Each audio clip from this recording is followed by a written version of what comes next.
ஆண்டவர் நமக்கு கொடுக்கிற வார்த்தை தீர்க்க தரிசன வார்த்தை. ஆகவே கவனமாய் கேட்போம். இந்த நாளின் செய்தி ரொம்ப ஒரு உணர்ச்சி வசமாக என்டர்டெயின்மெண்ட்டாலாம் என்ன செய்யாது, இருக்காது. ஏன்னா செய்தியே உபத்திரவம் தான், இந்த செய்தியை கேட்குறதும் உபத்திரவம் தான். முதல் மனிதனாகிய ஆதாம் செய்த முதல் பாவத்திலிருந்து இன்று வரை மனுக்குலம் பாட அனுபவித்து கொண்டிருக்கிறது. அதுலேயும் காலங்கள் கடைசி ஆக ஆக உபத்திரவங்கள் பெருகிக்கொண்டே போகிறது. எப்போதும் இல்லாத அளவுக்கு இயற்கை சீற்றங்கள், யுத்தங்கள், பலவிதமான கொள்ளை நோய்கள், மன ரீதியான நிறையா பிரச்சனைகள், ஏராளமான சமூக சீரழிவுகள், இது பெருகிக்கொண்டே போகிறது. சரி, பாடுகள் கெட்டவர்களுக்குத்தான் வருமா, நல்லவர்களுக்கும் வருமா? பிரசங்கி 9வது அதிகாரம் 2வது வசனம் பாருங்க. எல்லாருக்கும், வசனம் சொல்லும்போது என் கூட சேர்ந்து அப்படி வாசித்துக்கிட்டே வரணும்னு உங்களுக்கு அதனால தான் பெரிய ஸ்க்ரீனாக வச்சுருக்குறோம். சரியா? அப்போ தான் உங்கள் ஆவியோடு அப்படி இணைஞ்சு வரும். சரியா? சொல்லுங்க. எல்லாருக்கும் ஒரே விதமாய் சம்பவிக்கும், சன்மார்க்கனுக்கும் துன்மார்க்கனுக்கும், நற்குணமும் சுத்தமும் உள்ளவனுக்கும் சுத்தம் இல்லாதவனுக்கும், பலியிடுகிறவனுக்கும் பலியிடாதவனுக்கும் ஒரே விதமாய், நல்லவனுக்கு எப்படியோ ஒரே விதமாய். இதை சொல்றது யாரோ அல்ல, உலகத்தில் தோன்றினவர்களிலேயே மிகப்பெரிய ஞானி சாலமோன். ஆகவே இதை எதிர்த்து யாரும் மாற்று கருத்து சொல்லவே முடியாது. இதுவே நம்ம எல்லாருக்கும் ஒரு மகிழ்ச்சியை தருதா இல்லையா? பரவாயில்ல, அடி வாங்கினா மொத்தமாக என்ன செய்வோம், அடி வாங்குவோம். நம்ம மட்டும் தனியாக அடி வாங்குறது தான் மனசுக்கு ரொம்ப கஷ்டமாக இருக்கும். அப்போ பக்கத்தில் பார்த்து சொல்லுங்கள், எல்லாருக்கும் பாடு இருக்குதுங்க.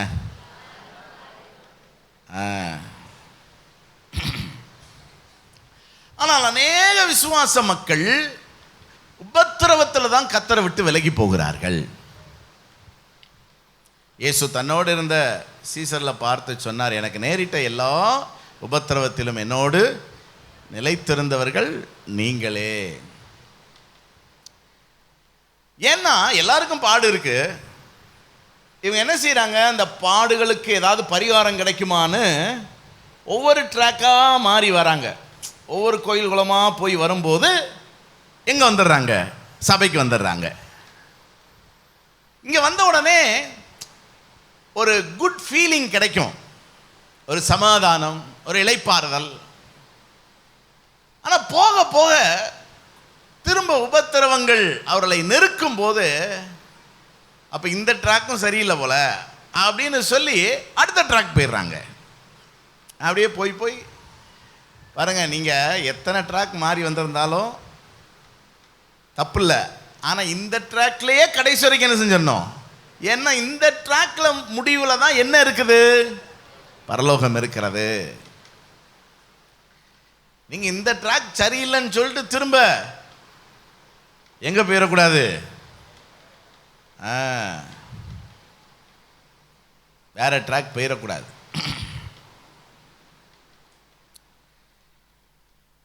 பைபிளில் ஏன் பாடுகள் அப்படின்லாம் விளக்கமே இல்லைங்க. ஆனால் அந்த பாடுகளை எப்படி அணுகுவது, அந்த பாடுகளினுடைய முடிவில் நமக்கு இருக்கிற ஆசீர்வாதங்கள் என்ன அப்படிங்கிற விஷயங்கள்லாம் நிறையா சொல்லி இருக்கிறதுனால இந்த வேதம் நம்மை பலப்படுத்துகிறது. பாடுகளை ஏற்றுக்கொள்ள, பாடுகளை சகிக்க, பாடுகளிலே பொறுமையாக இருக்க நமக்கு பலனை தருகிறது. அதைத்தான் நம்ம போன வாரம் தியானிக்க தொடங்கினோம். முதல் சத்தியமாக நான் உங்களுக்கு சொன்னேன், நமக்கு வரும் பாடுகள், உபத்திரவங்களுக்கு சாத்தானை நாம் அடையாளம் காட்டக்கூடாது. அப்படி நம்ம அடையாளம் காட்டினோம்னா என்ன அர்த்தம், நம்ம அது ஏதோ தீமையா அல்லது நடக்கக்கூடாத ஒன்று நம்ம வாழ்க்கையில் நடக்குதுன்னு நம்ம நினைக்கிறோம்னு அர்த்தம். அந்த நினைவு தவறு. உபத்திரவங்கள் நன்மைக்கா தீமைக்கா? நன்மைக்கு. சொல்லுங்க, பாடுகள் நன்மைக்கு, உபத்திரவங்கள் நன்மைக்கு. இரண்டாவதாக, உபத்திரவத்தின் போது நாவடக்கம் தேவை. முடிஞ்ச அளவுக்கு நம்ம பேசாமல் இருக்கிறது நல்லது. அப்படியே பேசினாலும் எப்படி பேசணும்? நிதானமாய் பேசணும். போன வாரம் உங்களுக்கு நான் யோபுவை குறித்து நான் சொன்னேன். யோபு மனைவி எப்படி திட்டினா? பைத்தியக்காரி அப்படின்னு சொல்லல, பைத்தியக்காரி போல. அதனால் எக்ஸ்ட்ரீமாக போயிடக்கூடாது, பேலன்ஸ்டாக பேசணும், டீசெண்டாக பேசணும். யோபுவும் ஆண்டவரை பற்றி சில காரியங்கள் சொன்னான். ஆனால் ஆண்டவர் ரிசல்ட் போடும்போது என்ன சொன்னார்? என் தாசனாகிய யோபு பேசினது போல நீங்கள் நிதானமாய் பேசவில்லை அப்படின்னு. ஸோ அப்படி மூன்றாவது ஒரு விஷயம் என்ன அப்படின்னா, சுய பரிதாபம் நமக்கு இருக்கக்கூடாது. நான் மட்டும்தான் கஷ்டப்படுறேன் அப்படின்னு நம்ம நினைக்க கூடாது என்று சொல்லி நாம் பார்த்தோம். இன்னைக்கு நாலாவது, நம்மை சுற்றி உள்ளவர்களிடத்தில் எரிச்சல் அடையக்கூடாது. நம்மை சுற்றியுள்ளவரிடத்தில் கோவப்படக்கூடாது. பாருங்கள், பொதுவாக நம்ம பாடுபடும் போது நமக்கு எரிச்சல் அடைகிற காரியம் என்ன அப்படின்னா, நம்மளை சுற்றி இருக்கிறவங்க எல்லாமே ஏதோ ஏனோ தானோன்னு இருக்கிற மாதிரியே நமக்கு தோணும். அவங்களுக்கு நம்ம மேலே எந்த அக்கறையும் இல்லை, நமக்காக அவங்க எதுவும் செய்கிறதில்லைங்கிற மாதிரி நமக்கு தோணும் போது நமக்கு அவங்க மேலே என்ன வந்துடும்? எரிச்சல், கோவம் வந்துடும். இப்போ உதாரணத்துக்கு நம்ம சில நேரம் சொல்லுவோம் தெரியுமா, நான் இவ்வளோ கஷ்டப்படுறேன், நீ சிரிச்சுக்கிட்டு இருக்க அப்படின்னு சொல்லுவோம்ல. என்ன, என்னை பற்றி உனக்கு என்ன கவலை? நான் படுற கஷ்டம் உனக்கு எங்கே தெரியும்? அப்படி ஒரு பேசும் பார்த்தீங்களா? அது தேவையில்லை அப்படின்னு வேதம் நமக்கு கற்றுக் கொடுக்கிறது. யோபுவினுடைய அனுபவத்தை பாருங்கள். 19வது அதிகாரம் 13 நீங்கள் பாருங்களேன். என் சகோதரரை என்னை விட்டு தூரப்படுத்தினார், எனக்கு அறிமுகமானவர்கள் எனக்கு அந்நியராய் போனார்கள், என் பந்து ஜனங்கள் விலகி போனார்கள், என் சிநேகிதர் என்னை விட்டு என்னை மறந்து விட்டார்கள், என் வீட்டு ஜனங்களும் என் வேலைக்காரிகளும் என்னை அந்நியனாக எண்ணுகிறார்கள், அவர்கள் பார்வைக்கு நான் பரதேசியானேன். நான் என் வேலைக்காரனை கூப்பிடுகிற போது அவன் எனக்கு உத்தரவு கொடான், என் வாயினால் நான் அவனை கெஞ்ச வேண்டியதாயிற்று. சில நேரம் அப்படி பேசுவோம் தெரியுமா, என் நிலைமை உன்ட்டெல்லாம் நான் கெஞ்சணும்னு இருக்கு பத்தியா, புரியுதா? என் சுவாசம் என் மனைவிக்கு வேறுபட்டு இருக்கிறது. இப்போ என்னன்னா, யோபுவினுடைய மனைவி இங்கே சொல்கிற மாதிரி அவ்வளோ மோசம்னு எனக்கு தோணலை. ஏன்னா கடைசி வரைக்கும் கூடவே என்ன செஞ்சிருக்கா? இருந்திருக்கா. எல்லாவற்றையும் இழந்த போதும் அவள் கூடவே இருந்திருக்கிறாள். ஆனால் யோபு இப்படி சொல்கிறாரு. இது என்னன்னா, அந்த சூழ்நிலையில் நிறைய நமக்கு மிஸ் அண்டர்ஸ்டாண்டிங் வரும் நம்மளை சுற்றி இருக்கிறவங்களோட கூட. இப்போ 2 பேருமா படுத்துருக்குறாங்கன்னு வச்சுக்கோங்களேன். யோபு தற்செயலாக திரும்பி படுக்கிறார் மனைவி பக்கத்தில், அவங்களும் தற்செயலாக அங்கிட்டு திரும்புகிறாங்கன்னு வச்சுக்கோங்களேன். உடனே இவர் என்ன சொல்லுவார்? பார்த்தியா, என் மூச்சு காற்று பிடிக்காம தானே நீ அங்கிட்டு திரும்புகிற. அந்தம்மா பாவம் என்ன பண்ணோம். அப்புறம் என்ன சொல்றாரு பாருங்க, என் சுவாசம் என் பிள்ளைகளுக்கு, என் கற்பத்தின் பிள்ளைகளுக்காக பரிதபிக்கிறேன், சிறு பிள்ளைகளும் என்னை அசட்டை பண்ணுகிறார்கள், நான் எழுந்தால் அவர்கள் எனக்கு விரோதமாய். 19 வசனம், என் பிராண சிநேகிதர் எல்லாரும் என்னை, நான் சிநேகித்தவர்கள் எனக்கு. இவர் சொல்ற மாதிரி பிராண சிநேகிதர்கள் இவரை எல்லாரும் வெறுத்தாங்களா அப்படின்னா, 2வது அதிகாரத்துக்கு வாங்களேன். உங்களுடைய பிராண சிநேகிதரை பற்றி பாருங்க. 2வது அதிகாரம் 11 வசனம் பாருங்க. யோபுடைய 3 சிநேகிதராகிய தேமானியனாகிய எலிப்பாஸ், சூகியனான பில்தாத், நாகமாத்தியனான சோப்பார் யோபுவுக்கு நேரிட்ட தீமைகள் யாவையும் கேள்விப்பட்ட போது அவனுக்காக பரிதபிக்கவும் அவனுக்கு ஆறுதல் சொல்லவும் ஒருவரோடு ஒருவர் யோசனை பண்ணி கொண்டு அவரவர் தங்கள் ஸ்தலங்களிலிருந்து வந்தார்கள். அவர்கள் தூரத்தில் வருகையில் தங்கள் கண்களை ஏறெடுத்து பார்த்தபோது அவனை உரு தெரியாமல் சத்தமிட்டு அழுது அவரவர் தங்கள் சால்வையை கிழித்து வானத்தை பார்த்து தங்கள் தலைகள் மேல் புழுதியை தூற்றி கொண்டு வந்து அவன் துக்கம் மகா கொடிய துக்கம் என்று கண்டு ஒருவரும் அவனோடு ஒரு வார்த்தையும் பேசாமல் இரவு பகல் 7 நாள் அவனோடு கூட தரையில் உட்கார்ந்திருந்தார். இப்ப இவன் என்ன சொல்றான்? என் பிராண சிநேகிதர் எல்லாரும் என்னை வெறுக்கிறார்கள்ங்கிறான். வெறுத்தாங்கன்னா இவங்களுடைய நடவடிக்கைகளை பாருங்க. தூர தேசத்திலிருந்து இவன் பிரச்சனையை கேட்டு வந்திருக்கிறாங்க. வந்தவங்க தூரத்திலே இவனை பார்த்துட்டு இவன் அடையாளமே மாறி போன நிலையில அவர்கள் அழுது சட்டையை கழிச்சுக்கிட்டு தலை மேல புழுதியை போட்டுக்கிட்டு 7 நாள் இரவும் பகலும் சாப்பாடு தண்ணி இல்லாம தரையில் என்ன செஞ்சிருக்காங்க? இவங்களுடைய ஃப்ரெண்ட்ஸ் எப்படி இருந்திருப்பாங்க? இவன் ஒரு பெரிய கோடீஸ்வரன், இவன் ஃப்ரெண்ட்ஸ் எப்படி இருந்திருப்பாங்க? ஆனா இவன் கூட சேர்ந்து 7 நாள் வாயில உங்களுக்கு வார்த்தை வரல, துக்கம் தொண்டை அடைக்குது. இவன் மேல அன்பு இல்லாமலா? பாருங்க, புரியுதா? அதனால நம்ம நினைக்கிற மாதிரி, அதாவது நம்மளை சுற்றி இருக்கிறவர்கள் மேல அதிருப்தி அடைகிற மாதிரி அதிருப்தி அடைகிறதுக்கு there is no reason அப்படிங்கிறதான் பைபிள் சொல்லுது.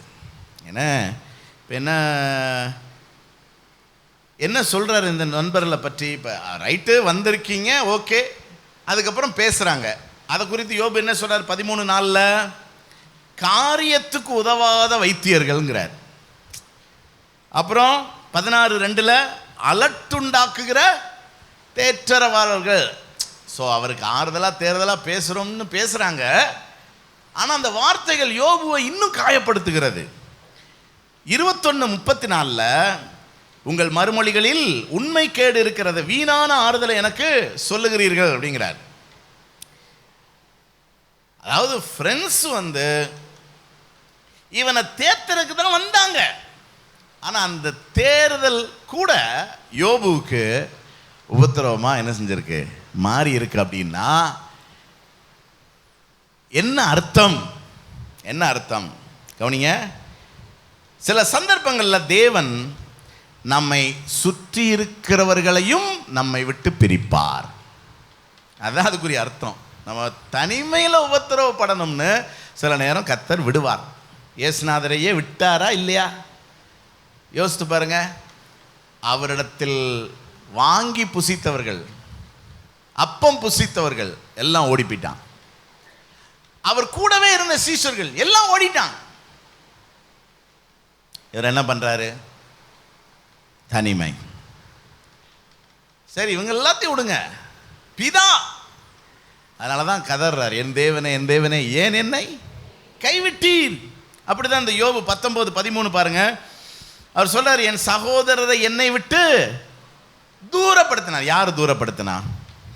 கர்த்தர். எனக்கு அறிமுகமானவர்கள் எனக்கு அந்நியராய். பாருங்க, ஏன் தேவன் இதை செய்கிறார் என்றால் நம்முடைய ஆவிக்குரிய பலத்தை அதிகரிக்க செய்வதற்காக.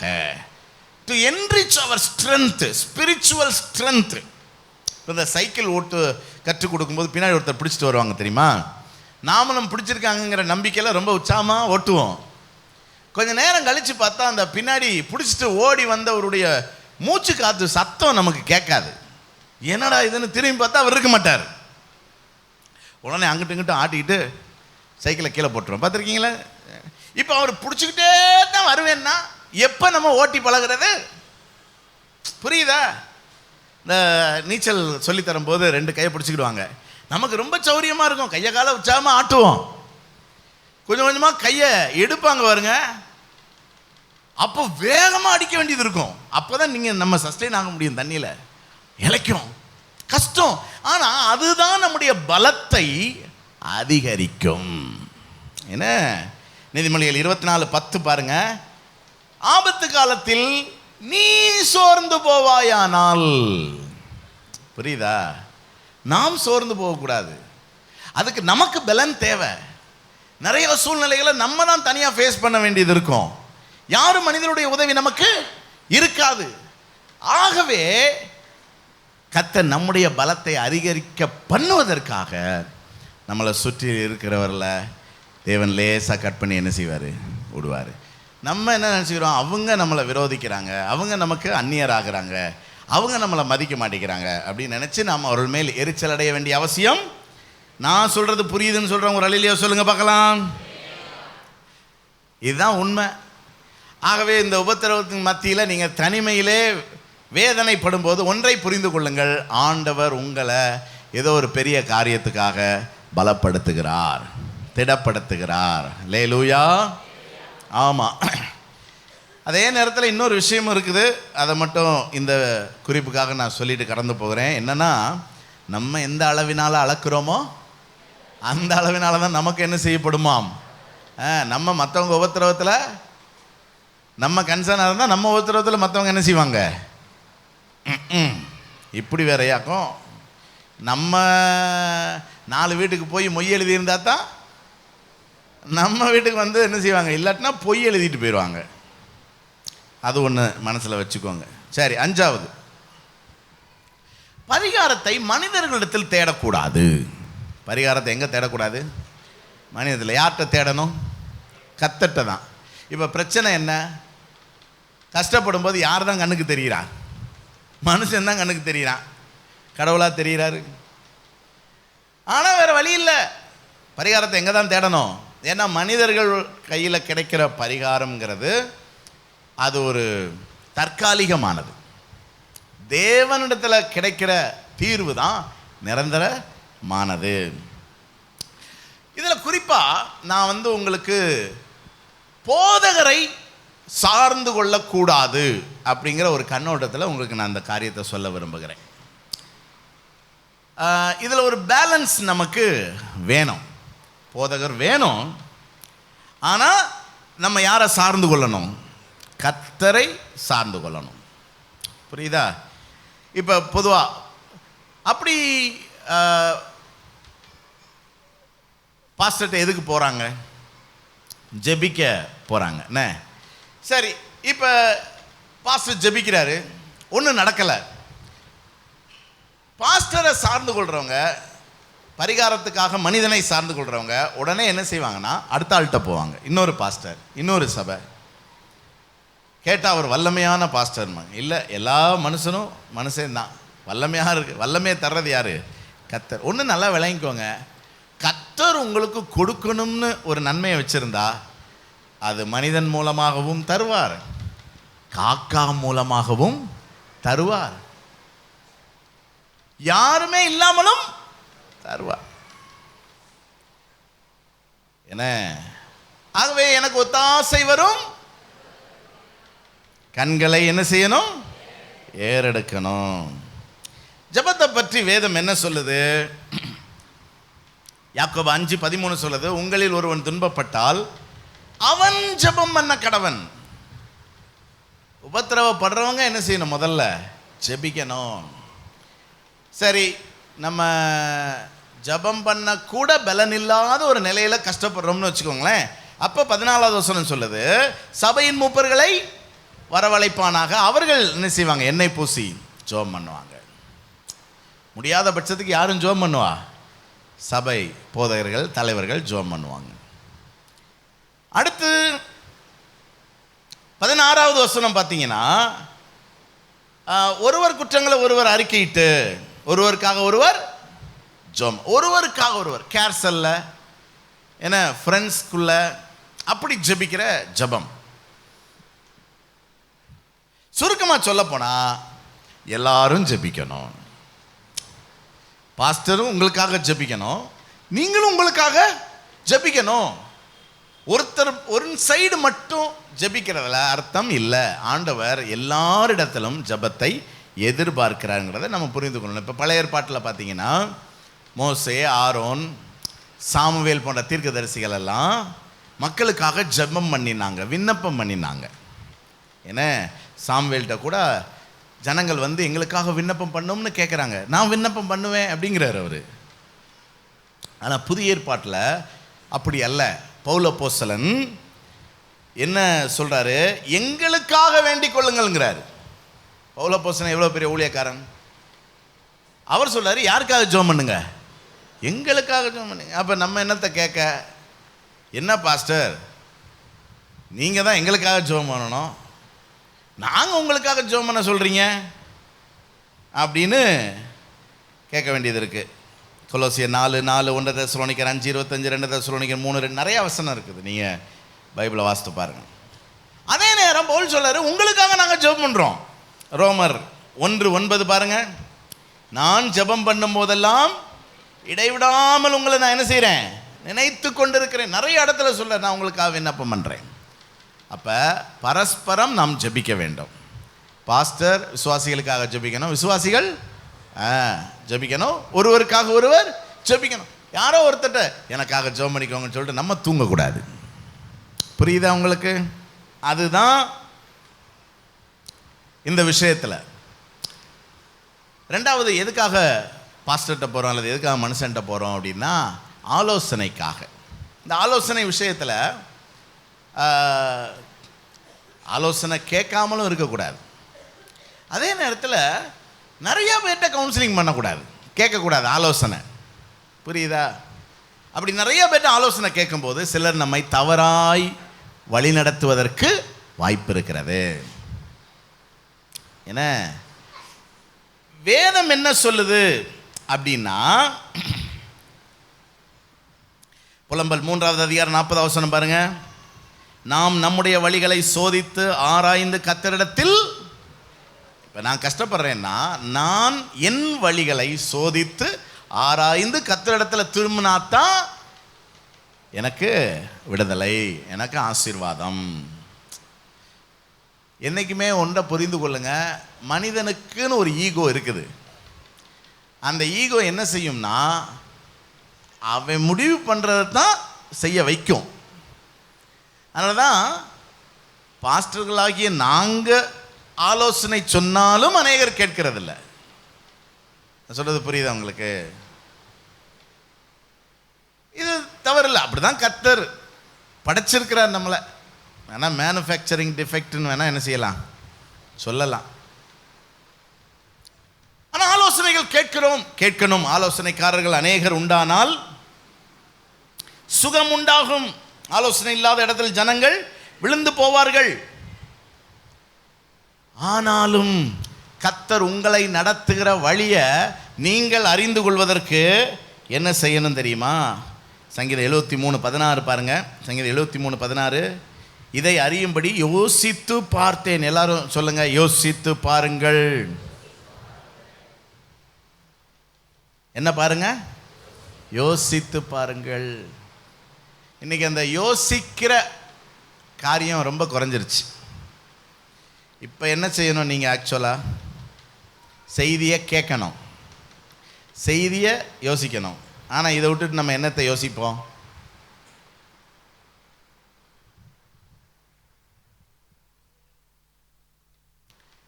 இன்னைக்கு யோசிக்கிறது குறைஞ்சிருச்சு நிறையா. இப்போ மீடியா வந்ததுலேருந்து எந்நேரமும் இன்ஸ்டாகிராமு, ஃபேஸ்புக்கு, யூடியூப்பு, வாட்ஸ்அப்பு, அதில் ஃபுல் டைம் என்கேஜ்மெண்ட்டு. உட்கார்ந்து அந்த சிந்திக்கிற அது இல்லை. வேதம் சொல்கிறது மனதின் யோசனைகள் மகாளமானவைகள். உள்ள ஒரு ஊற்று இருக்குது. நீங்கள் உட்கார்ந்து யோசித்தால் கர்த்தர் உங்களோடு கூட என்ன செய்வார்? இடைப்படும். இங்கே தாவீது சொல்றார், நான் யோசித்து பார்த்தேன். ஏன்னா மேலே ஒரு குழப்பமான ஒரு விஷயம் ஓடிக்கிட்டு இருக்கு அவர்கிட்ட. என்னன்னா, துன்மார்க்கர்கள் எப்படி நல்லா இருக்கிறான்? அப்போ அப்படிலாம் இருந்தால் தான் அவன் நல்லா இருப்பானா? திருடணும், கொள்ளையடிக்கணும், ஊர் அடித்து உலையில் போடணும், அவன் தான் நல்லா இருப்பானா? ஒரு குழப்பம் அவனுக்குள்ள ஓடுது. தாவீது சொல்றாரு, இதை குறித்து நான் யோசித்து பார்த்தேன். நான் தேவனுடைய பரிசுத்த ஸ்தலத்துக்குள் பிரவேசித்து, கவனிங்க, தேவனுடைய பரிசுத்த ஸ்தலத்துக்குள் யோசித்து பார்த்தேன். அப்படின்னா பஸ் ஸ்டாண்டில் உட்காந்து யோசித்துக்கிட்டு இருக்கக்கூடாது. பிடிச்சிட்டு போய் மெண்டல் ஆஸ்பத்திரியில் சேர்த்து விட்டுருவாங்க. எங்கே சபைக்கு வந்து அல்லது தேவ சமூகத்தில் உட்கார்ந்து யோசிக்கணும். ஜெபம், வேத வாசிப்புன்னு உட்கார்ந்து தியானத்தில் இருக்கும்போது அவர்கள் முடிவை கவனித்து உணரும் அளவும், கவனிங்க. அப்போ இவனுக்கு எப்போ உணர்வு வந்துச்சுன்னா அந்த யோசனையில் ஒரு சொல்யூஷன் கிடைச்ச, ஒரு தெளிவு அவனுக்கு கிடைச்சது. துன்மார்க்குடைய முடிவை குறித்த ஒரு வெளிச்சம், ஒரு வெளிப்பாடு அவனுக்கு வந்துச்சு. ஓ, அவனுக்கு ஒரு கிளாரிட்டி வந்துச்சு. அப்பா, துன்மார்க்கன மாதிரி நம்ம என்ன செய்யக்கூடாது, இருக்கக்கூடாது, யோசிக்கணும். சங்கீதம் 27:17 சொல்லுது, கர்த்தருக்கு காத்திரு, உன் இருதயத்தை அவர் ஸ்திரப்படுத்துவார். எத்தனையோ குழப்பங்கள் நம்ம மனசுல ஓடிட்டு இருக்கு, இருதயம் தத்தளிக்குது. தாவீது சொல்றார், நீ sit and wait in the presence of lord. தேவ பிரசன்னத்தில் என்ன செய்ய, உட்காரு, காத்திரு. அவர் உன் இருதயத்தை என்ன செய்வார், வார்த்தையினால் ஸ்திரப்படுத்துவார், தெளிவை தருவார். என்ன தீர்மானம் எடுக்கணும், சரியான யோசனையை கர்த்தர் தருவார்.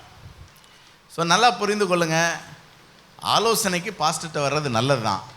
ஆனால் பாஸ்டர்கிட்ட வந்தால் பாஸ்டர் சொல்கிறத கேட்குற மாதிரியான மனநிலையில் என்ன செய்யணும், வரணும். தப்பு இல்லை. இல்லாட்டினாலும் உட்காருங்க தேவ சமூகத்தில், யோசிங்க, கர்த்தர் உங்களோடு கூட என்ன செய்வார், இடைப்படுவார். பேசாதவர் அல்ல நம்முடைய தேவன். நம்ம உட்கார்ந்தா பேசுவார். அவர் பேசுறதுக்கு ஆர்வமாக இருக்கிற தேவன். மூணாவது, எதுக்கு வரோம், மனுஷர்கிட்ட அல்லது பாஸ்டர்கிட்ட உதவிக்கு வர்றோம். நாங்கள் எங்களால் இயன்ற உதவிகளை செய்கிறோம். இப்போ நான் பாஸ்டர், என்னால் நேரடியாக என்ன உதவிகள் செய்ய முடியுமோ அதை நான் செய்கிறேன். என்னால் செய்ய முடியாத உதவியை யாரால் முடியுமோ அவங்கள வச்சு செய்கிறேன். ஸோ நம்ம அநேகராக இருக்கிறதுனால பல பேருக்கு பல விதங்களில் பல பேரை கொண்டு உதவி செய்யக்கூடிய சத்துவத்தை கர்த்தர் நமக்கு சபையில் வைத்திருக்கிறார். ஆனால் நீங்கள் அதை சார்ந்திருக்க முடியாது. ஏனென்றால் எங்களை கொண்டும் உங்களுக்கு ஒரு உதவி செய்வதென்றால் அது யாரால் தான், கர்த்தரால் தான். உங்களுக்கு உதவி செய்யக்கூடாதுன்னு கர்த்தர் முடிவு பண்ணிட்டா மனுஷர் மனசு வச்சாலும் அது உங்களுக்கு கிடைக்காது. ஆண்டவர் மறக்க செய்து விடுவார். அது நாங்கள் செய்த பாவமா, மனிதர்கள் செய்கிற பாவமா? இல்லை. அதனால் மனுஷரை குறித்து நம்ம எரிச்சலை விட வேண்டிய அவசியம் இல்லை. இல்லை. ஒத்தாசை வரும் பர்வதங்களுக்கு நேராக எபிரேயர் 4:16 சொல்லுது, சகாயம் செய்யும் கிருபையை அடையும்படிக்கு தைரியமாக எங்கே போகணுமா? கவனிங்க, இப்போ நம்ம எதிர்பார்ப்பு மனுஷர்கிட்ட இருக்குது. ஏன்னா நம்ம ஒரு ஐடியாவில் ஒரு எதிர்பார்ப்பை வச்சிருக்கிறோம். ஆனால் தேவன் எதிர்பாராத விதத்தில் நமக்கு உதவி செய்கிறவர். பக்கத்தில் பார்த்து சொல்லுங்க, எதிர்பாராத விதத்தில், நீ எதிர்பாராத விதத்தில், நீ நினைத்து பார்க்காத விதத்தில் கர்த்தர் உங்களுக்கு உதவி செய்கிறவர். எலியாவுக்கு எங்கிருந்து சாப்பாடு வந்துச்சு? யார் மூலம் சாப்பாடு வந்துச்சு? காக்கா. எங்கே உள்ள காக்கா? எந்த ஊர் காக்கா? தெரியாது. எந்த ஜாதி காக்கா? தெரியாது. சரி, அது எங்கிருந்து கொண்டு வந்துச்சு? ஏன்னா ஊரில் பஞ்சம், எங்கேயுமே சாப்பாடு கிடையாது. ஆனால் எலியாவுக்கு மட்டும் டெய்லி புரோட்டாவும் மட்டன் சுக்காவும். எப்படி? ஒரு நாள் 2 நாள் அல்ல, அந்த கேரியத்தில் நதி வற்றி போகிற வரைக்கும் எவ்வளோ நாளோ தெரில சாப்பாடு கொண்டு வருதுங்க. இதை உங்களால் கிரகிக்க முடியுமா? சரி, ஆற்று நீர் வத்தின உடனே ஊருக்குள்ளே போக சொல்கிறாரு. எலியாவை பார்த்தேப்பா, நீயா ஏதாவது ஒரு வீட்டுக்கு போ, அவங்கள சாப்பாடு தர சொல்கிறேன் அப்படின்னு சொல்லியிருந்தா எலியா எந்த வீட்டுக்கு போயிருந்திருப்பார்? என்ன, ஒரு அமர்நாத் வீட்டுக்காவது என்ன செஞ்சுருப்பார்? எங்கிட்ட தம்பி ஓடி ஆடி உழைச்சாது நமக்கு என்ன செய்வார், 4 இட்லி தருவாருன்னு நம்பிக்கையோடு அமர்நாத் வீட்டுக்காவது போயிருந்திருப்பார். ஆனால் ஒரு ஏழை, ஒரு விதவை, அவள் வீட்டில் அவங்களுக்கு என்ன இல்லை, சாப்பாடு இல்லை. யோசித்து பாருங்க. அப்போ தேவன் எதிர்பாராத, அப்போ நம்ம மனுஷர் மேலே வைக்கிற எதிர்பார்ப்பு நிச்சயம் பொய்த்து போகும். என்ன யாரே பொய்யாக்குவா? கர்த்தரே பொய்யாக்குவார். எதிர்பாராத விதத்தில் கர்த்தர் நமக்கு நன்மை செய்கிறவர். இந்த குற்றீராக ஒருத்தன் கிடந்தான்ல, என்ன, அவன் யூதன், வந்தவன் யாரு? லேவியன், ஆசாரியன், 2 பேருமே அவன் இனம். அப்போ இவனுக்கு யார் உதவி செய்வான்னு நினச்சிருந்துருப்பான் இவன். லேவியன் வர்றான்னு, சார் சார் தெரியுதா, சர்ச்சில் நான் இந்த 3வது சேர்ல தெரியுதா, நீங்க கூட சோத்திரம் சோத்திரம் சோத்திரம் சோத்திரம் சோத்திரம் போயிட்டான். அப்புறம் ஒரு ஆசாரியன் வர்றான். உன்னை உனக்கு இன்னும் சந்தோஷமா, அது நல்ல வேலை, மூப்பர் போயிட்டாலும் இப்ப பாஸ்டரே வராரு. பாஸ்டர் சார், விசுவாசி விசுவாசி. ஞாயிற்றுக்கிழமை ஆராதனைக்கு வராமல் இங்கே படுத்திருக்கிற, தண்ணி அடிச்சிருக்கியா, சீக்கிரம் சட்டு போட்டு குளிச்சு சட்டையை போட்டு சர்ச்சைக்கு வா அப்படின்ட்டு அவர் போயிட்டாரு.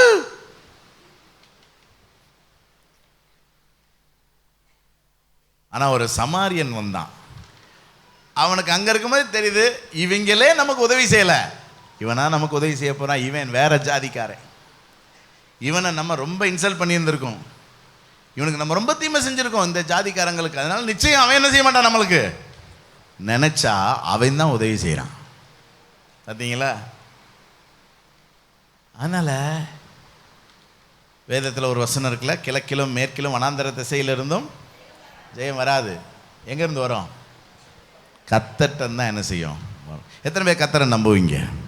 அதனால் இந்த உடனடி பரிகாரத்துக்காக மனுஷர் என்ன செய்யாதீங்க, நாடாதீங்க. கிடைச்சா தோத்துறோம், கிடைக்காட்டினாலும் தோத்துறோம். கிடைக்கலங்கிறதுக்காக பாஸ்டரை கோச்சிக்கிறதுக்கோ அல்லது மூப்பரில் கோச்சிக்கிறதுக்கோ தலைவரில் கோச்சிக்கிறதுக்கோ தேவையில்லை, அவசியம் இல்லை. அதனால் ஒரு பிரயோஜனமும் இல்லை. நம்ம இந்த இவன் சொன்னார்ல, யாக்கோபு எனக்கு பிள்ளை கொடும் சாகிறேன் அப்படின்னு சொன்னதுக்கு என்ன சொன்னார் யாக்கோபு? உனக்கு பிள்ளை கொடுக்குறக்கு நான் என்ன தேவனா? இந்த வீட்டில் இருக்கிற 3 பிள்ளை பெற்றுக்கிட்டு தானே இருக்குதுங்க, என்னைய கோச்சிக்கிற? கர்த்தர் அல்லவா உன் கற்பத்தை அடைத்திருக்கிற. அதனால் சரி, 3வது, அதாவது இன்னைக்கு 3வது சீரீஸில் இது 6வது. என்ன? உடனடி பரிகாரத்தை எதிர்பார்க்க கூடாது. இப்போ இயேசு உலகத்தில் ஊழியம் செய்த போது இன்ஸ்டன்ட் மிராக்கிள்ஸ் நிறையா நடந்திருக்கு. ஆனால் இன்னைக்கு ரொம்ப ரேராக தான் நடக்குது. அதுவும் சுவிசேஷ பிரபல்யத்திற்காக அங்கொன்றும் இங்கொன்றும் நடக்குதே தவிர, மற்றபடி இன்ஸ்டண்ட்டாக எல்லாமே நடந்துக்கிட்டே இருந்தால் பிறகு பரலோகம் நமக்கு. இதுவே பரலோகமாக தான் என்ன செய்யும் இருக்கும் நமக்கு. என்ன? ஆமாம். ஆனால் மனுஷனுக்கு என்னென்னா இமிடியட் ரிசல்ட் வேணும். அதுதான் மனிதனுடைய எதிர்பார்ப்பாக இருக்குது. அதனால தான் மனிதன் சோர்ந்து போகிறான். பொதுவாக அந்த மாதிரி கஷ்டப்படும் போது இந்த காத்திருத்தல் அப்படிங்கிறது நமக்கு ரொம்ப கடினமானது. என்ன சொல்கிறீங்க? அதனால் நம்முடைய மனசு என்ன செய்யும், சோர்ந்து எப்போது விடியல் வரும்னு நீங்கள் நைட்டு கண்ணை முழிச்சு பார்த்த அனுபவங்கள் இருக்குதா? பார்க்குறீங்க, மணி 2, கண்ணை இருக்க மூடிடுறீங்க, ரொம்ப நேரம் தூங்கின மாதிரி தெரியும், கண்ணை திறந்து பார்த்தா 2:15. என்ன 2:15 தான் ஆகுதா? சரி, கண்ணை இருக்க மூடிக்கிறீங்க. அப்புறம் எங்கிட்டோ மண்டை எங்கிட்டோ சுத்தம், எங்கிட்டோ போயிட்டு அப்பாடா ரொம்ப நேரம் தூங்கியாச்சுன்னு கண்ணை திறந்து பார்த்தா மணி 2:20. வாழ்க்கையே வெறுத்து போயிடும். 2 கொரிந்தியர் 4:16 பவுல் சொல்றாரு, நாங்கள் சோர்ந்து போகிறது இல்லை. பக்கத்தில் பார்த்து சொல்லுங்க, நாங்கள் சோர்ந்து போகிறது இல்லை. அதை இப்படி சொல்லணும், ஏதாவது ஒரு கையை வச்சுக்கோங்க, நாங்கள் சோர்ந்து போகிறது இல்லை சொல்லுங்க. ஏன்னா சோர்ந்து போறதுல பிரயோஜனம் இல்லை. அதுக்கு பவுல் நல்ல ஒரு வெளிப்பாடு சொல்றாரு. என்ன சொல்றாருன்னா, புறம்பான மனுஷன் அழிந்தும் உள்ளான மனிதன் நாளுக்கு நாள். பாருங்க, புறம்பான மனிதன் அழிகிறான். ஏன்னா பிரச்சனை. இந்த பிரச்சனைக்கு தீர்வுக்காக ஜெபம் பண்ணா தீர்வு வரமாட்டேங்குது. அப்ப இந்த புறம்பான மனிதன் அழிந்து கொண்டே இருக்கிறான். இது என்ன நடக்குதுன்னா, உள்ளான மனிதனை என்ன செய்து புதிதாக்குகிறது. ஒரு இன்வர்ட் ப்ராசஸ் போய்கிட்டு இருக்குது. தேவன் ஏதோ ஒன்றை உள்ள என்ன செஞ்சுக்கிட்டு இருக்கிறார். அவர் செஞ்சு முடிக்கிற வரைக்கும் வெளியே உபத்திரவம் என்ன செய்யாது, நீங்காது. இது பவுலுக்கு புரிஞ்சதுனால அப்போ உபத்திரவத்தின் பாதையில் போகிறோமா, போய்கிட்டே இருப்போம். முடிவை பற்றி யோசிக்கவே கூடாது. எப்போ உள்ள ப்ராசஸ் கம்ப்ளீட் ஆகுதோ அப்போ இந்த உபத்திரவத்துக்கு என்ன வரும், முடிவு வரும். ஆனால் நன்மைக்கா தீமைக்கா சொல்லுங்க, நன்மைக்கா தீமைக்கா? அதை அடுத்த வசனத்தில் சொல்றார் பாருங்க, 17ஆம் வசனத்தில் சொல்றார் பாருங்க, அதி சீக்கிரத்தில் நீங்கும் லேசான. அவ்வளோ சீக்கிரம் முடியுதா? ஆனால் அவர் சொல்ல அதி சீக்கிரம். எதை வச்சு அப்படி அதி சீக்கிரம் சொல்றாரு அப்படின்னா, அதிகமான நித்தியம்னா என்னது? நிரந்தரம், அதாவது முடிவே இல்லாத ஒன்றுக்கு பேர் தான் என்னது, நித்தியம். அந்த நித்தியத்தை கம்பேர் பண்ணும்போது இந்த உலகத்தில் நம்ம படுற பாடுகள் அதைத்தான் வச்சு சொல்றாரு அது சீக்கிரத்தை. இது என்னையா பாடு, இதுக்கு பலன் எப்படி இருக்கும் அப்படின்னா நித்தியமான பலன். அதுக்கு இது ஒர்த்து தான், கஷ்டப்படுறது நல்லதுதான், ஒன்றும் பிரச்சனை இல்லை அப்படிங்கிற மாதிரி சொல்றாரு. ஸோ அந்த உபத்திரவத்தில் பொறுமையாய் நிலைத்திருக்கிற ஒரு அனுபவம். இப்போ உதாரணத்துக்கு லாசரு ஐஸ்வர்யவான் சம்பவத்தை எடுத்துக்கோங்க. ஐஸ்வர்யவானுக்கு கஷ்டமே இல்லை. ஏன் கஷ்டம் இல்லை? கஷ்டம் இல்லாத மனுஷன் யாருமே கிடையாது. ஆனால் அவன் கையில் இருக்கிற காசு பணம், அவனுக்கு இருக்கிற செல்வாக்கு பதவி அதிகாரத்தை வச்சு அவன் சம்பிரமமாய் வாழ்ந்தான். இன்னைக்கும் மக்கள் அப்படித்தான் தங்களுடைய பாடுகள் உபத்திரவங்களை மேனேஜ் பண்ணுறாங்க. கஷ்டப்படாமல் இருக்கணுங்கிறதுக்காக நிறைய விஷயங்களை கம்ஃபோர்ட் பண்ணுறாங்க. ஆனால் அப்படியே எல்லாமே கம்ஃபோர்ட்டாக இருக்கிறது கிடையாது. அப்படி இருக்கிறது வாழ்க்கை கிடையாது. ஒருத்தன் லாசரு கஷ்டப்பட்டான், கடைசி வரைக்கும் உபத்திரவம் தான் அவனுக்கு. இப்போ நித்தியத்தில் போகும்போது கவனிங்க, ஐஸ்வர்யவானுக்கு என்ன பதில் சொல்லப்பட்டது? நீ இந்த பூமியில் உயிரோடு இருக்கும் காலத்தில் நன்மைகளை அனுபவித்தாய், அப்படியே லாசருவும் தீமைகளை அனுபவித்தான்.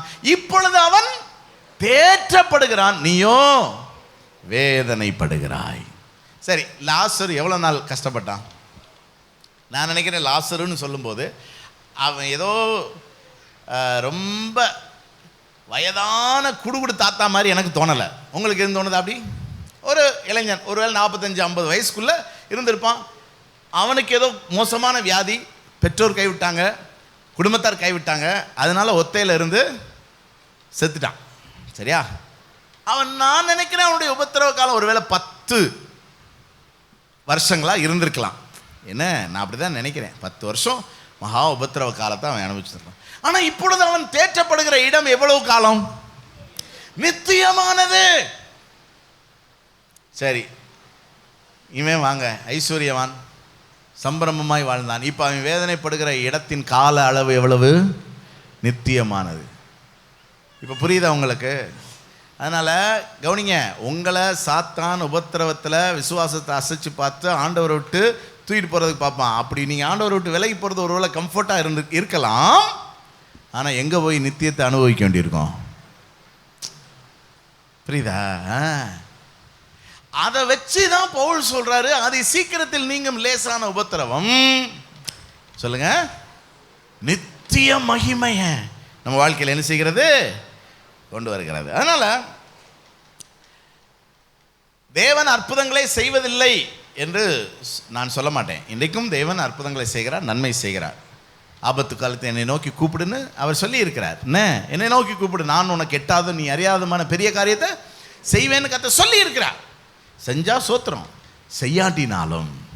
புரியுதா? சாத்ராக் மேஷாக் ஆபேத்நேகோ சொன்னாங்கல்ல, அவர் எங்களை தப்புவிக்க வல்லவர், தப்புவிக்காவிட்டாலும் கவலைப்பட மாட்டோம். ஏன்னா அந்த உபத்திரவத்தின் முடிவில் நித்திய மகிமை இருக்கிறது. பக்கத்தில் பார்த்து சொல்லுங்க, உங்களுக்கு ஒரு நித்திய மகிமை இருக்கிறது, நிரந்தரமான மகிமை இருக்கிறது. சரி, அதனால் உடனடி பரிகாரத்தை தேடி சோர்ந்து போகாதீங்க, பொறுமையாக இருங்க. எல்லாவற்றுக்கும் முடிவு உண்டு, நம்பிக்கை வீண் போகாது. 7வது, கடந்த காலத்தில் கத்த செய்த நன்மைகளை நினைக்கணும். ரொம்ப கஷ்டப்படும் போது கடந்த காலத்தில் கத்த செய்த நன்மைகளை என்ன செய்யணும்? நினைக்கணும். எனக்கு போன காலங்களில் கத்த நன்மையே செய்யலை பாஸ்டர் அப்படிங்கிறவங்க ஒரு அலையில சொல்லுங்கள் பார்க்கலாம். பார்த்தீங்களா, ஒருத்தர் கூட இல்லை. இஸ்ரவேல் ஜனங்கள் பாருங்க, தங்களுடைய இக்கட்டு நாளில் கத்த செய்த நன்மைகளை மறந்து போனார்கள். சங்கீதம் 106:13 பாருங்க. 106:13, அவர்கள் சீக்கிரமாய் அவருடைய கிரியைகளை மறந்தார்கள். சீக்கிரமாய், எவ்வளோ சீக்கிரம்? இப்போ செங்கடலில் வந்து நிற்கிறாங்க, பார்வோன் துரத்தி வரான், எங்கே போகன்னு தெரில. உடனே மோசேக்கு விரோதமாக எழும்பி பேசுகிறாங்க, எங்களை புதைக்கிறதுக்கு கல்லறை அங்கே இல்லைன்னு சொல்லி இங்கே கொண்டு வந்தீரு அப்படின்னு. யோசித்து பாருங்க, இவங்க இந்த இடத்துக்கு வர்றதுக்கு தேவன் எப்படிப்பட்ட கிரியைகளை செய்தார்? எகிப்தில் 10 வாதைகளை அனுப்பி எகிப்தின் தேவர்களை நியாயம் தீர்த்து எகிப்தின் ராஜாவாகிய பார்வோன் இப்படி இருந்தவனை இப்படி ஆக்கி இவர்களை சேனையாய் புறப்பட பண்ணினார். கவனிங்க, அங்க அவங்க அடிமை, ஒட்டு துணி இல்லாதவன். ஆனா வெள்ளியோடும் பொன்னோடும் அவர்களை புறப்பட பண்ணினார். எவ்வளவு பெரிய அதிசயம்! இப்ப இங்க செங்கடலுக்கு வந்தோடனே மறந்துருச்சு. இவ்வளவு அதிசயங்களை செய்த தேவனை மறந்து ஒரே முறுமுறுப்பு. சரி, இப்ப கர்த்தர் கிரியை செஞ்சார். செங்கடலை ரெண்டா பிளந்தார். இவர்களை அக்கறைக்கு செங்கடலை மூடிட்டார். இப்ப அடுத்து பசிக்குது. பசிச்ச உடனே எதை மறந்துட்டாங்க? செங்கடலை பிளந்து வெட்டாந்தரையில் இவர்களை கால்நடையாய் கடக்க பண்ணின தேவனை மறந்து விட்டார்கள். அந்த அக்னி ஸ்தம்பம், மேக ஸ்தம்பத்தை அனுப்பி இரவெல்லாம் கர்த்தர் வெளிச்சம் தரவும், அதே வெளிச்சம் எகிப்தியருக்கு எப்படி இருந்துச்சா? இருளா இருந்தது.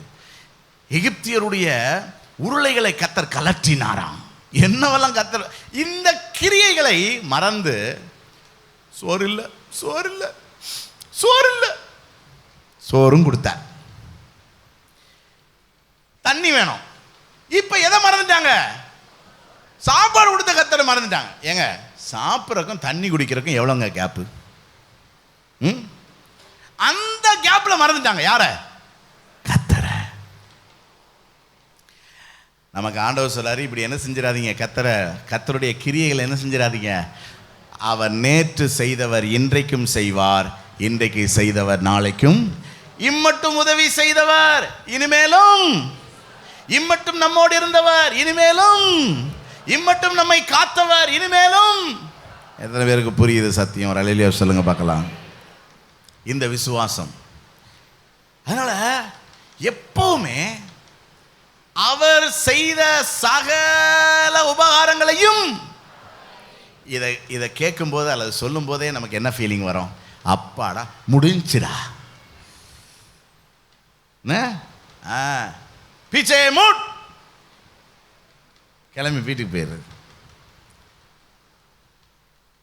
நினைத்து பார்க்கணும். நம்ம அவர் செய்த நன்மைகளை என்ன செய்யணும் பாருங்க. ஒரு உதாரணம் நான் சொல்றேன். இப்போ ஆதியாகமம் 32க்கு வாங்கலாம். யாக்கோபை பற்றி பார்ப்போம். ஆதியாகமம் 32:9 இந்த யாக்கோபு ஆற்றண்டையில் போய் தனியாக ஜெபிக்கிறான். எதுக்காக ஜெபிக்கிறான்? 11வது வசனம் பாருங்க. 32:11 என் சகோதரனாகிய ஏசாவின் கைக்கு என்னை தப்புவியும். என்ன ஏசா சொல்லியிருந்தான், என்னைக்குனாலும் நான் உன்னைய கொல்லுவேன். ஏசா வலிமையான ஆளு. அவன் சின்ன வயசுலேருந்தே வேட்டையில் வல்லவன். அதனால அவன் கொல்லுவேன்னு அவனை எதிர்த்து சண்டை போகிற அளவுக்கு யாக்கோபுக்கு என்ன கிடையாது? தெம்பு கிடையாது. அவனுக்கு பயந்து தான் இவன் ஊரை விட்டு ஓடி போனான். இப்போ மறந்துட்டான். 20 வருஷத்தில் அண்ணனை என்ன செஞ்சிட்டான்? மறந்துட்டான். இப்போ ஆண்டவர் சொன்னாருன்னு சொல்லி திரும்ப சொந்த ஊருக்கு வந்தா திடீர்னு ஒரு வாட்ஸ்அப்பில் நோட்டிஃபிகேஷன் வருது, ஏசா வர்றான் அவனைய பார்க்கறக்கு அப்படின்ன உடனே இவனுக்கு 20 வருஷத்துக்கு முன்னாடி இருந்த ஏசா தான் இவனுக்கு ஞாபகத்துக்கு வர்றான். வெட்டு வேண்டாம். புரியுது உங்களுக்கு? அதனாலதான் அவன் சொல்றான், அவன் வந்து என்னையும் பிள்ளைகளையும் தாய்மார்களையும் முறிய அடிப்பான் என்று நான் அவனுக்கு பயந்து. சரி, இதை எப்படி ஜெபிக்க ஆரம்பிக்கிறான் பாருங்க. எவ்வளவு பியூட்டிஃபுல்லான பிரேயர்னு பாருங்களேன். 9 வசனத்தில் பாருங்க. பின்பு யாக்கோபு, என் தகப்பனாகிய ஆபிரகாமின் தேவனும் என் தகப்பனாகிய ஈசாக்கின் தேவனுமாயிருக்கிறவரே. ஏன் சொன்ன அப்படி? ஆபிரகாமின் தேவன் உண்மையுள்ளவர். ஆபிரகாம கர்த்தர் காத்தாரா? ஆபிரகாமுக்கு எவ்வளவு தீமை வந்துச்சு, காத்தாரா? ஈசாக்கின் தேவன் உண்மையுள்ளவர். ஈசாக்க காத்தாரா? ஈசாக்கு எவ்வளவு தீமை வந்துச்சு, காத்தாரா? அதே தேவன் என்ன செய்வார்? காப்பார். சொல்லுங்க. அடுத்து, உன் தேசத்துக்கும் உன் இனத்திற்கும் திரும்பி போ, உனக்கு நன்மை செய்வேன் என்று என்னுடைய சொல்லி இருக்கிற கர்த்தாவே. ஏங்க, உங்களுக்கு நன்மை செய்வேன் ஆண்டவர் சொல்லியிருக்காரா இல்லையா?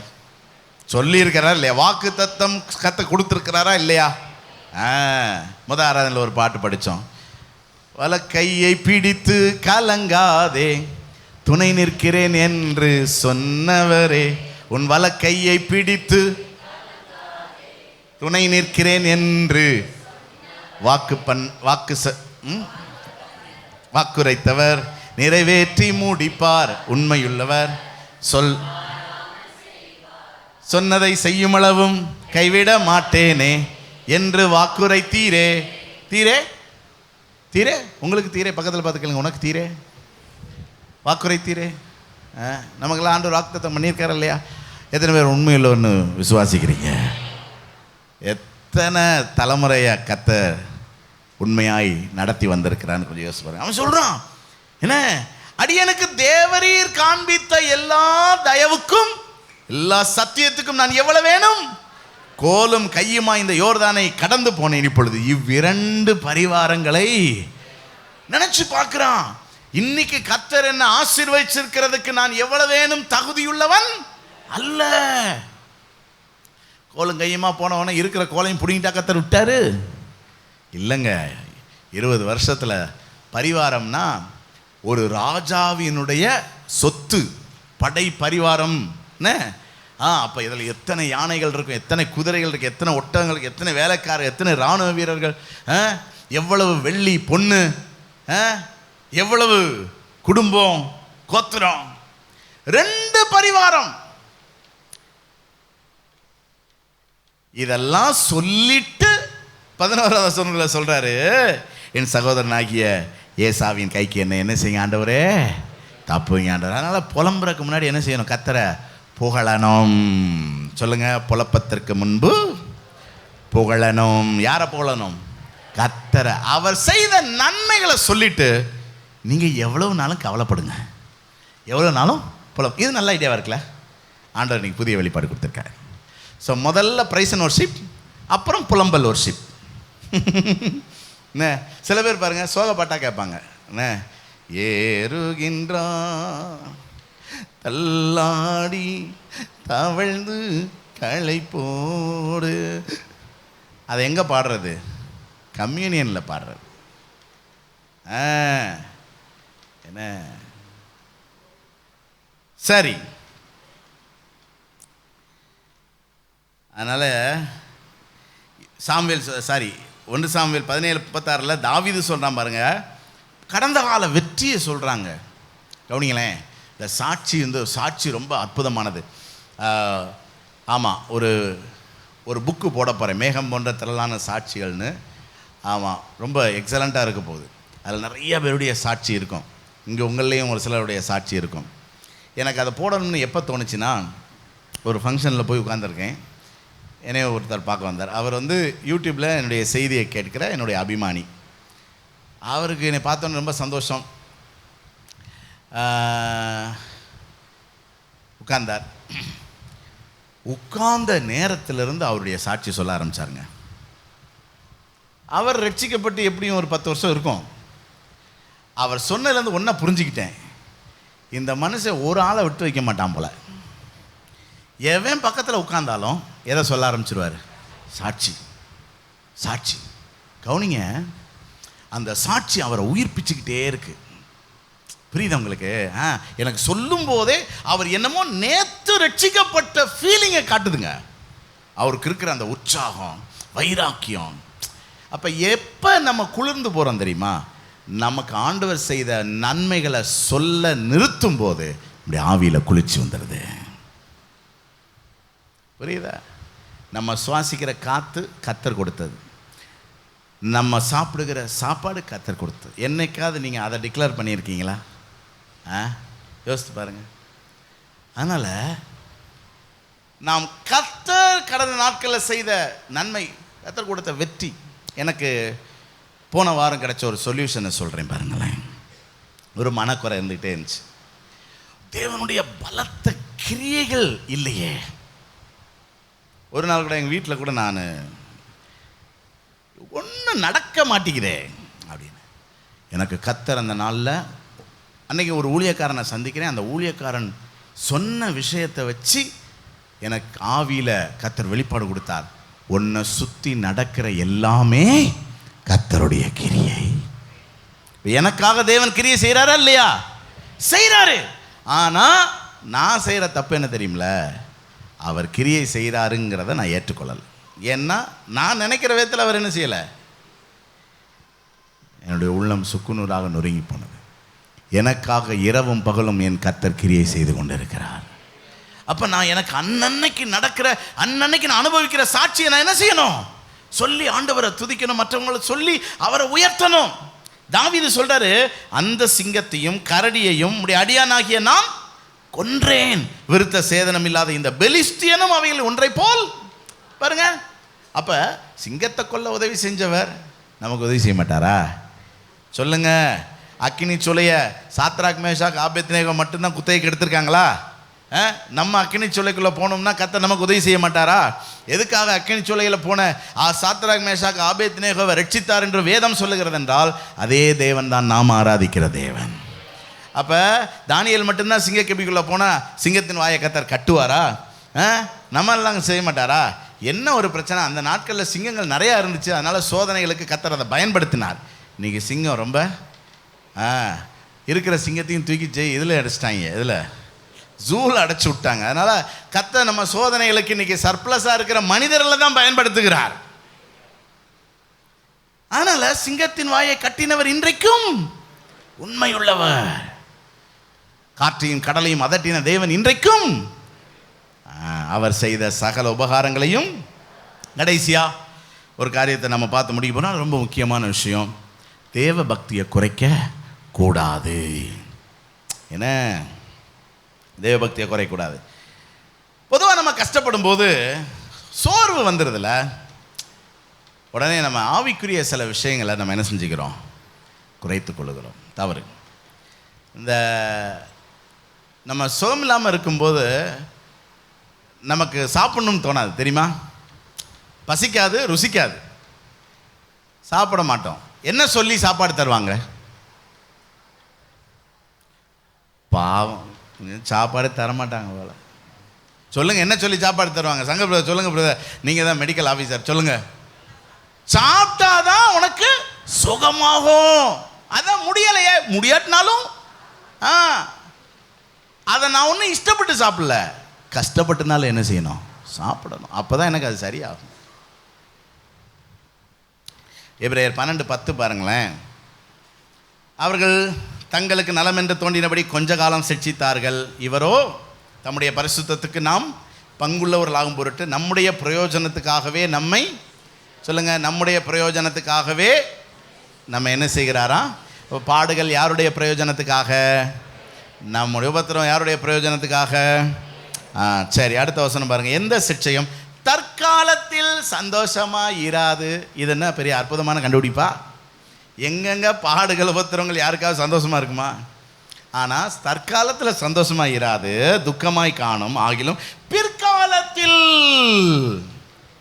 ரெண்டு காலம் இருக்குதுங்க, தற்காலம், பிற்காலம். தற்காலத்தில் என்னது? துக்கம். அப்போ பிற்காலத்தில் ஆண்டவரே சொன்னார், இப்பொழுது அழுகிற நீங்கள் பாக்கியவான்கள், பின்பு நகைப்பீர்கள். என்ன, உங்கள் துக்கம் சந்தோஷமாய் பாருங்க. தற்காலம் எப்படி இருக்குது? துக்கமாய் இருக்கிறது. பிற்காலத்தில் அதில் பழகினவர்களுக்கு அது என்ன பலனை தருமா? நீதியாகிய சமாதான பலனை. சொல்லுங்க, தற்காலத்தில் பாடுகள், பிற்காலத்தில் பலன்கள். யாருக்கெல்லாம் பலன் வேணும்? சொல்லுங்க, சம்பளம் வேணுமா வேண்டாமா? அப்ப கஷ்டப்படுறவனுக்கு தான் என்ன கிடைக்கும்? கூலி கிடைக்கும். பாடுபடுகிறவர்களுக்கு தான் பலன் உண்டு.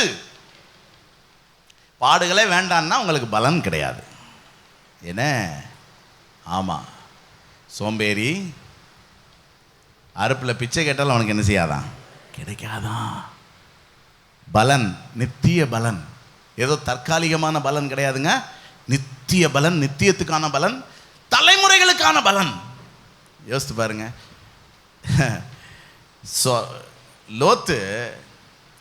லோத்து தற்காலத்தில் சுகமாக இருக்கணும்னு கண் பார்க்க செழிப்பாக இருந்த சோதோமுக்கு போனாங்க.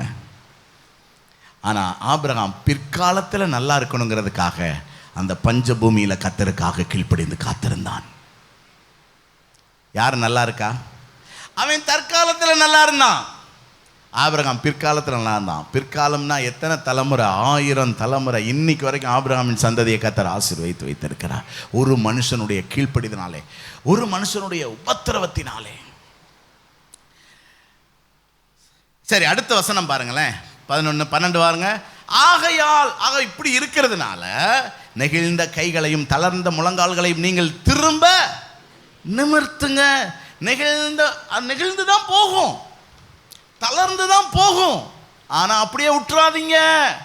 அப்படியே விட்டீங்கன்னா அடுத்த வசனம் பாருங்க, முடமா இருக்கிறது பிசகி போகாமல் சொஸ்தமாக்கும்படிக்கு உங்கள் பாதங்களுக்கு வழிகளை என்ன செய்யுங்க. இப்படியே விட்டீங்கன்னா என்ன ஆயிரும்? அப்படி ஆயிரும். இந்த பேரலைஸ் வருது பார்த்தீங்களா, அதில் பார்த்தீங்கன்னா கை கால் செயல்படாது. அப்போ இந்த ஃபிசியோதெரப்பி மூலமாக என்ன பண்ணுவாங்க, பிடிச்சி இழுத்து அதுதாங்க நல்ல ஆக்கம். வரல தான், முடியலை தான், கஷ்டம்தான், ஆனாலும் கிரியையை விட்டுறக்கூடாது. 3 காரியங்கள் நான் உங்களுக்கு சொல்கிறேன் பாருங்க. 1, வசனத்தை விட்டுறக்கூடாது. வசனம் வாசிக்கிறத என்ன செஞ்சிடக்கூடாது. கஷ்டப்படும் போது வேதம் வாசிக்கிறத என்ன செஞ்சிடக்கூடாது. அல்லேலூயா. நான் சொல்லும் போதே ஒரு சிலர் மனசுக்குள்ளே சிரிக்கிறாங்க. வசனம் வாசிக்காமல் இருக்கிறதுக்கெல்லாம் கஷ்டப்படணுங்கிற அவசியம் இல்லை பாஸ்டர், ஏற்கனவே நாங்கள் எப்படி தான் இருக்கோம்.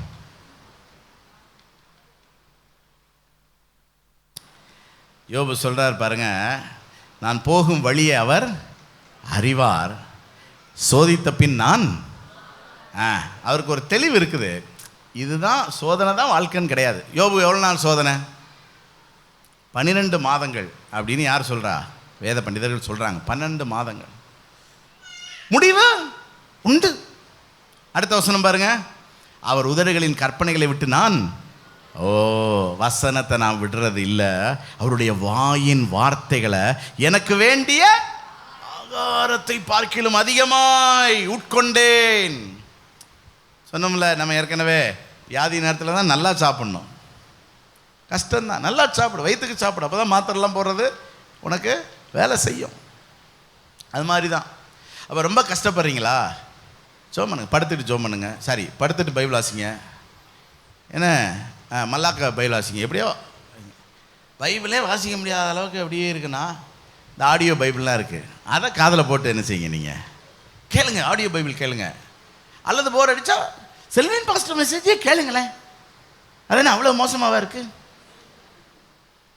திரும்ப கேட்ட செய்திகளை என்ன செய்யுங்க, கேளுங்க.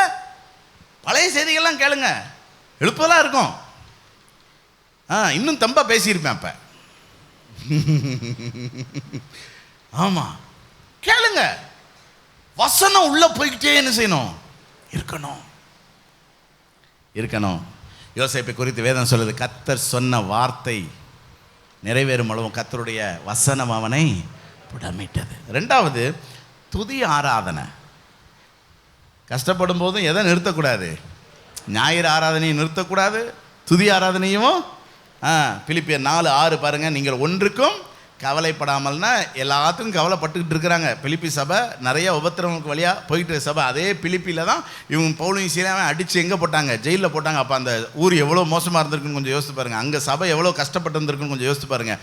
நீங்கள் ஒன்றுக்கும் கவலைப்படாமல் எல்லாவற்றையும் ஸ்தோத்திரத்தோடு கூடிய ஸ்தோத்திரம் பண்ணுங்க. எல்லாவற்றிலையும் என்ன செய்யுங்க, ஸ்தோத்திரம் பண்ணுங்க. கர்த்தரை நல்லா பாடி துதிங்க. அதுதான் பவுலும் சீலாவும் ஜெயிலில் என்ன செஞ்சாங்க. துதி செய்ய தொடங்கினதும் தங்களுக்குள் வெட்டுண்டு. அப்புறம் சரி, அடுத்து 3வது, முதல்ல வசனத்தை விட்டுறாதீங்க, வாசிங்க, தியானிங்க. 2வது, நல்ல கர்த்தரை பாடி துதிங்க, ஸ்தோத்திரம் பண்ணுங்க. 3வது, ஊழியத்தை நிறுத்திடாதீங்க. பாருங்க, பவுல் மாதிரி பாடுபடும் போது பரவசமாக ஊழியம் செஞ்ச ஆள் பார்க்குறது ரொம்ப கஷ்டம்தான். அவர் என்ன சொல்கிறாரு பாருங்க, 2 கொரிந்தியர் 4:1 பாருங்க. 2 கொரிந்தியர் 4:1, இப்படிப்பட்ட ஊழியத்தை உடையவர்களாகிய நாங்கள் இரக்கம் பெற்றிருப்பதினால் சோர்ந்து போகிறது இல்லை. நாங்கள் சோர்ந்து போகிறது இல்லை. சரி, இப்போ 4:7 பாருங்களேன். இந்த மகத்துவமுள்ள வல்லமை எங்களால் உண்டாயிராமல் தேவனால் உண்டாயிருக்கிறது விளங்கும்படி இந்த பொக்கிஷத்தை எங்கே பெற்றிருக்கிறோம்? மண்பாண்டம். சொல்லுங்க எல்லாரும், உங்க உடம்பு என்ன பாண்டம்? மண்பாண்டம். உடையுமா உடையாதா? உடையும். புரியுதா? இந்த மண்பாண்டத்துக்கு உடைவு உண்டு. உடையுங்கிறதுக்காக நீங்க பயன்படுத்தாம இருப்பீங்களா? சொல்லுங்க. இப்போ உங்களுக்கு பல பாத்திரங்கள் வந்துட்டதுனால பிரச்சனை இல்லை. ஆனால் முந்தி என்ன பாத்திரம் தான் இருந்துச்சு? உடையும்னால நம்ம பயன்படுத்த தான் பயன்படணும். ஆண்டவரே மண் பாத்திரத்தை தான் கர்த்தர் எடுத்து பயன்படுத்துகிறார். அதனால் அதுக்கு பாடுகள் வேதனைகள் உண்டு, உடைவு உண்டு. ஆனாலும் பவுல் சொல்கிறாரு 16வது வசனத்தில், எங்கள் புறம்பான மனிதன் அழிகிறான், ஆனால் உள்ளான மனிதன் என்ன செய்கிறான்? புதிதாக்கப்பட்டு கொண்டே இருக்கிறான். ஆமாம், உள்ள ஒருத்தன் இருக்கிறான், ஃபயராக இருக்கிறான். எத்தனை பேருக்கு உள்ள ஃபயராக இருக்கிறான்? பக்கத்தில் பார்த்து சொல்லுங்க, இங்கே பாரு, மூஞ்ச பார்க்காத, உள்ளே இருக்கான் ஒருத்தன், அப்படியே ஃபயராக இருக்கான். 2 கொரிந்தியர் 7:5 பாருங்களேன். நாங்கள் மக்கதோனியா நாட்டிலே வந்தபோது எங்கள் சரீரத்துக்கு இளைப்பாறுதல் ஒன்றுமில்லாமல் புறம்பே போராட்டங்களும் உள்ளே பயங்களும் இருந்தன. ஆனால் முந்தின வசனத்தில் என்ன சொல்றாரு பாருங்க, 4வது வசனம், மிகுந்த தைரியத்துடனே உங்களுடனே பேசுகிறேன். பாருங்க, வெளியே இங்கே ஒரு தைரியமாக இருக்கணும். பயமா இருக்குப்பா, இங்கே ஒரு கர்த்தர் நன்மை செய்வார், ரொம்ப கஷ்டப்படுறேன். உள்ள வேற வெளியே வேற. நான் சொல்றது புரியுதா? அதுதான் ஊழியம். நம்ம நிறைய நேரம் என்ன நினச்சிக்கணும், நம்மளே இவ்வளோ கஷ்டப்படுறோம், நம்ம யார்கிட்ட போய் கர்த்தர் உங்களை கஷ்டத்தை மாற்றுவார்னு சொல்ல. அட்டே அப்பா, நம்ம இந்த தத்துவ ஞானத்தில் என்ன செஞ்சிடணும், ஓரமாக ஒதுக்கி விட்டுட்டு ஒன்றை விளங்கிக்கோங்க, கர்த்தர் பயன்படுத்தின பாத்திரங்கள் எல்லாமே உடைந்த பாத்திரங்கள் தான். நீங்கள் கர்த்தருக்கு வேண்டும். புரியுதா? ஆமாம். பவுலை விட பலவீனமான ஆள் வேறு இந்த உலகத்தில் யாரும் இருந்திருப்பாங்க. இன்னொரு சம்பவத்தை சொல்லி முடிக்கிறேன் பாருங்களேன். அப்போஸ்தலர் 14:19 பாருங்கள், இதோட முடிக்கிறோம் நம்ம. பின்பு அந்தியோகியாவிலும் இக்கோனியாவிலும் இருந்த சில யூதர்கள் வந்து ஜனங்களுக்கு போதனை செய்து பவுலை, சத்தமாக சொல்லுங்க, எங்க கல்லறி வாங்கியிருக்கிறேன்னு சொல்கிறவங்க கையை வைத்து காட்டுங்க. இன்னைக்கு நாங்கள் சர்ச்சுக்கு முன்னாடி உங்களுக்கு செலவு வைக்கிறோம். கல்லறிந்து அவன் மரித்து போனான் என்று எண்ணி பட்டணத்துக்கு வெளியே இழுத்து கொண்டு போனார்கள். சீசர்கள் அவனை சூழ்ந்து நிற்கையில், சீசர்கள் எதுக்கு சூழ்ந்து நிற்கிறாங்க? பாஸ்டர் போயிட்டாரு, நல்ல ஊழியம் செஞ்சுக்கிட்டு இருந்தாரு, திடீர்னு என்ன செஞ்சிட்டாரு? பட்டணத்திற்கு அவன் எழுந்து, யாரு? பவுல் எழுந்தான். எழுந்த 108 ஆம்புலன்ஸில் தானே ஆஸ்பத்திரிக்கு போயிருந்திருக்கணும். இவன் எங்கே போகிறான் சொல்லுங்க? எங்கே போகிறான்? பட்டணத்திற்குள் பிரவேசித்தான். மறுநாளிலே, எவ்வளோ ஆண்டவர் இந்த டேட்டெல்லாம் கரெக்டாக குறிப்பிடுறாரு பார்த்தீங்களா? அப்புறம் அப்படின்னா ஒருவேளை அவன் 6 மாதம் ரெஸ்ட் எடுத்துருப்பான்னு கூட நினச்சிருந்துருப்போம். மறுநாளிலே பர்னபா உடனே கூட தெர்பைக்கு அவன் புறப்பட்டு போனான். அந்த பட்டணத்தில் அவர்கள் சுவிசேஷத்தை பிரசங்கித்த அநேகரை சீசராக்கின பின்பு லீஸ்திராவுக்கும் இக்கோனியாவுக்கும் அந்தியோகிக்கும் திரும்பி வந்து சீசருடைய மனதை யாரை திடப்படுத்த? அடி வாங்கினவனை தான் மற்றவங்க என்ன செய்யணும். இப்போ அடி வாங்கினவன் மற்றவங்களை என்ன செய்யறான், என்ன சொல்லி திடப்படுத்துறான் பாருங்க. விசுவாசத்திலே நிலைத்திருக்கும்படி அவர்களுக்கு புத்தி சொல்லி, நாம் அநேக உபத்திரவங்களின் வழியாய் தேவனுடைய ராஜ்யத்தில். ஆனால் ஒன்று கன்ஃபார்ம், நம்ம எல்லாத்துக்கும் பரலோக ராஜ்யம் கன்ஃபார்ம். வேண்டாமா? இப்போதைக்கு வீட்டுக்கு விட்டா போதும்னு அவங்க நினைக்கிறாங்க. என்ன செய்ய? என்ன கன்ஃபார்ம்? பரலோக ராஜ்யம் கன்ஃபார்ம். மிகுந்த உபத்திரவங்களின் வழியாய் தேவனுடைய ராஜ்யத்தில் பிரவேசிக்க வேண்டும் என்று என்ன சொல்கிறான்? புத்திமதி சொல்கிறான். எத்தனை பேருக்கு சந்தோஷம் பாருங்க. இந்த லக்கு இருந்துச்சுன்னா பாடுகள் நம்மளை வந்து என்ன செய்யாது. நம்முடைய இலக்கு என்ன? பரலோக ராஜ்யம், நித்திய மகிமை. அல்லேலூயா. ஆகவே எத்தனை பேர் உற்சாகமாக ஊழியம் செய்ய போகிறீங்க? ஸோ 8 காரியங்களை நம்ம பார்த்துருக்குறோம். 1, பாடுகளுக்கு பிசாசை காரணம் காட்டக்கூடாது. உபத்திரவ நேரத்தில் பேசுவதில் நிதானமாக இருக்கணும். நான் தான் பாடுபடுறேன்னு சுய பரிதாபப்படக்கூடாது. நம்மை சுற்றியுள்ள இடத்துல எரிச்சல் அடையக்கூடாது. பரிகாரத்தை மனிதரிடத்தில் தேடக்கூடாது. உடனடி பரிகாரத்தை எதிர்பார்க்க கூடாது. கடந்த காலத்தில் தேவன் செய்த உதவியை நம்ம என்ன செய்யணும்? நினச்சி பார்க்கணும். கடைசியாக தேவ பக்தியை குறைத்து கொள்ள கூடாது. ஜெபம் பண்ணுவோமா?